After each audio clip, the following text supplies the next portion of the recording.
गजब के लोग हैं, अजब गजब का राज। मैं आपको बताना चाहती हूं कि बिहार में जो वोटिंग परसेंटेज है उसके बारे में। चुनाव हो चुके हैं, अब नैतिकता के आधार पे कुर्सी पे किसको बैठना चाहिए, जिसको सबसे अधिक वोट मिले हैं, राइट। तो सबसे अधिक वोट अगर किसी को मिले हैं तो वो किसको मिले हैं? जी हाँ, एनडीए को मिले हैं। परंतु ये कह रहे हैं कि कुर्सी पे जो बैठेंगे उनका नाम है नीतीश कुमार। नीतीश कुमार की पार्टी तीसरे नंबर पे आई है। तो समझ रहे हैं आप कि उन्हें कितने वोट मिले। खैर, उसके अलावा आपको ये भी बता दूं कि अगर महागठबंधन को आप देखेंगे तो महागठबंधन जो है वो 0.1% वोट्स उन्हें कम मिले। उनको 12,270 वोट कम मिले, मगर ये 12,270 वोटों में 15 सीट जो है वो हार गए। कौन? महागठबंधन। तो मैं आपको एक्चुअल अमाउंट नंबर बता दे रही हूं। 1,57,728 वोट्स जो है वो एनडीए को मिले। 1,56,88,458 वोट मिले महागठबंधन को। यानी कि एनडीए को मिले 37.3%, महागठबंधन को मिले 37.2%। दोनों के बीच का डिफरेंस आपको बता दूं कि 12,270 वोट्स जो है वो एनडीए को ज्यादा मिले। और मुख्यमंत्री बनने जा रहे हैं कौन? उनके उस पार्टी के जो एनडीए अलायंस में है, मगर जो तीसरे नंबर पे आई है। तो नैतिकता के आधार पे नीतीश कुमार जी को कुर्सी पर नहीं बैठना चाहिए। परंतु साथ में आपको ये भी बता दूं कि ये जो खेल रचा गया है ये इसीलिए किया गया है भारतीय जनता पार्टी द्वारा, ताकि उनका कद छोटा हो जाए, उन्हें ऐसा लगे कि भाई हम आपको मुख्यमंत्री बना रहे हैं। लेकिन मुख्यमंत्री अगर वो बनते हैं तो साफ हो जाएगा कि उन्हें सत्ता लोलुपता कितनी है। पहले भी उन्होंने धोखा दिया था बिहार की जनता को, अब दोबारा देने वाले हैं बिहार की जनता को। बिहार की जनता को सोचना है कि क्या ऐसे लोगों का साथ उन्हें चाहिए। अब मैं आपसे बात करना चाहती हूं, जो वोटिंग हुई बिहार में, तो वोटिंग जिस दिन हुई उसके पहले ही, मतलब काउंटिंग के पहले ही पोस्टल बैलेट्स जो है उनको लेकर गाड़ियां जो हैं एक जगह से दूसरी जगह जाते हुए पता चली है। पोस्टल बैलेट क्या होते हैं इसके बारे में भी बात कर लेते हैं।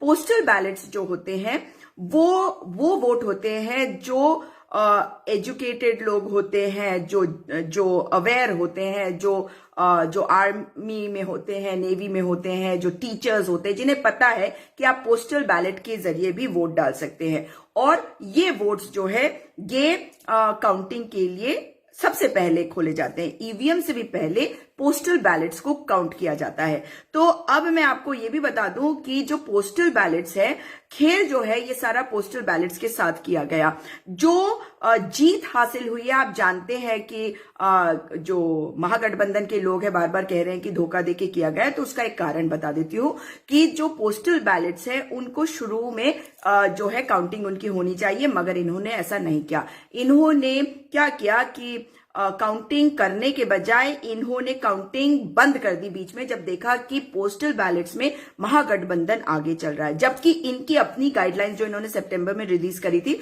उसमें साफ था कि इनकी काउंटिंग पहले होनी चाहिए। अब आप देखिए कि इन्होंने इसकी वोटिंग आखिर में जो किया है वो क्यों किया है, इसका जवाब इलेक्शन कमीशन चुनाव आयोग को देने की जरूरत है। आप एक और चीज आपको बता दूं कि जो जीत हुई है वो कहीं पे 15 वोट से, कहीं से 20, कहीं 50, कहीं 100 जीत ही होती है। मैं ये नहीं कह रही हूं, पर मैं ये बता रही हूं आपको कि जीत जहां हुई है, अगर 20 वोट से जीत हुई है और 900 वोट जो महागठबंधन के फेवर में जा रही थी उसे कैंसिल कर दिया गया, तो इसका जवाब कौन देगा? इसकी गलती क्या कैंडिडेट की होती है कि पोस्टल वोट रद्द करा जा रहा है?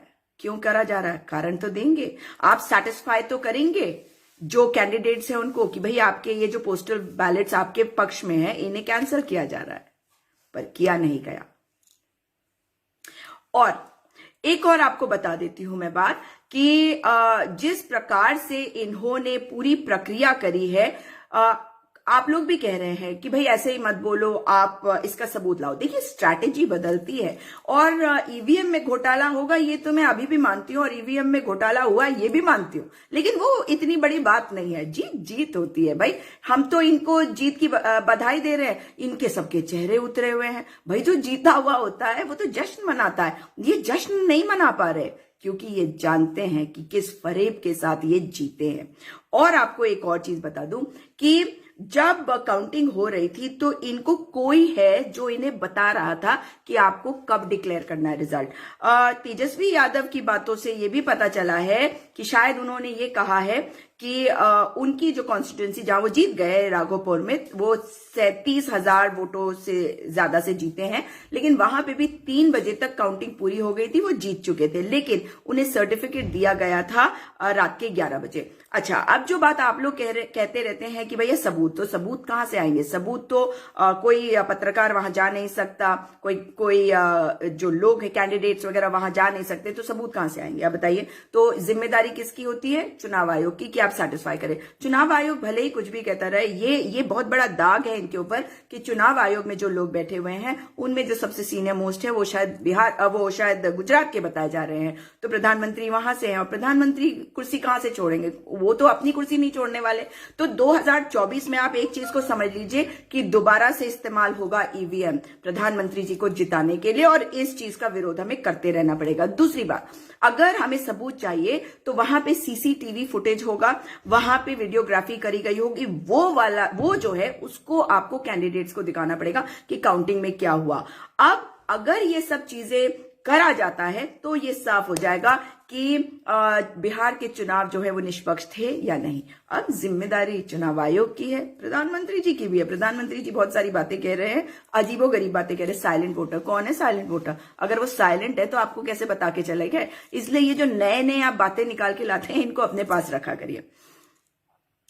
एक और चीज, अगर आपने देखा अमेरिका को आज समझ में आ गया होगा कि दूसरे के देशों में इंटरफियर करके वहां के जो राष्ट्रपति और प्रधानमंत्री और जो वहां के जो लीडर्स होते हैं उनको तो आप डिसमेंटल कर सकते हो, उनको उनकी जगह से हटा सकते हो। अपने देश के इस वाले राष्ट्रपति को हटाना आपके लिए टेढ़ी खीर बन चुकी है। तो आप समझ लीजिए कि दूसरों के मैटर्स में इंटरफियर नहीं करना चाहिए। और बिहार के चुनाव पे वापस आती हूं। बिहार के चुनाव जो है वो विभाजन की राजनीति के तौर पर लड़ा गया एनडीए के द्वारा, मगर फिर भी जीत उनकी नहीं हुई, ये बात वो समझ ले। एक और बात आखिर में, बिहार में जीत किसकी हुई? बिहार में यदि किसी की जीत हुई है तो वो तेजस्वी यादव की हुई है। बिहार में अगर किसी की जीत हुई है तो बिहार की जनता की जीत हुई है। चाहे इस वक्त ऐसा लग रहा होगा कि वे हारे, नहीं, बिहार की जनता ने धोखा नहीं दिया, बिहार की जनता ने गलत नहीं किया। आप लोगों में से बहुत सारे लोग बिहार की जनता की बात कर रहे हैं। बिहार की जनता बहुत जागरूक है, बिहार की जनता जानती है कि उनके हित में कौन है, और बिहार की जनता ने जो किया है वो बिहार के लिए किया है। आप मुझे बता दीजिए, 12,270 वोट का डिफरेंस है, ये क्या उन्होंने किया? और अगर ये कैंसिल हो गए वोट्स, इनको आप ऐड कर लीजिए, अब भी कर दीजिए, जहां जहां पोस्टल बैलेट्स कैंसिल हुए, जिसके पक्ष में पड़े, अभी कहानी अलग हो जाएगी। तो चुनाव आयोग जो है वो जो भी कर रहा हो, मगर जीत अगर किसी की हुई है बिहार में तो तेजस्वी यादव के नेतृत्व में महागठबंधन सरकार की हुई है।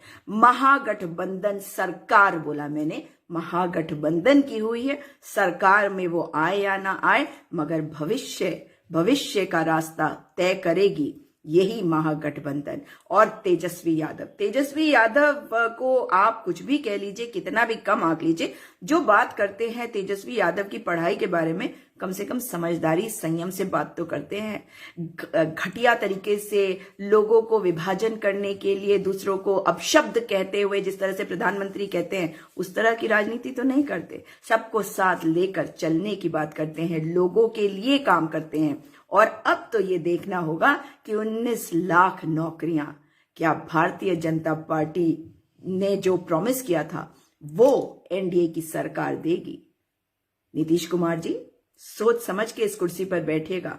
आपकी भद मच चुकी है, आप तीसरे नंबर पे आए हैं नैतिकता के आधार पे। आपको शर्म आनी चाहिए और इस कुर्सी पे बैठना नहीं चाहिए। वैसे चाहती यही है एनडीए वाले लोग, मतलब भारतीय जनता पार्टी वाले।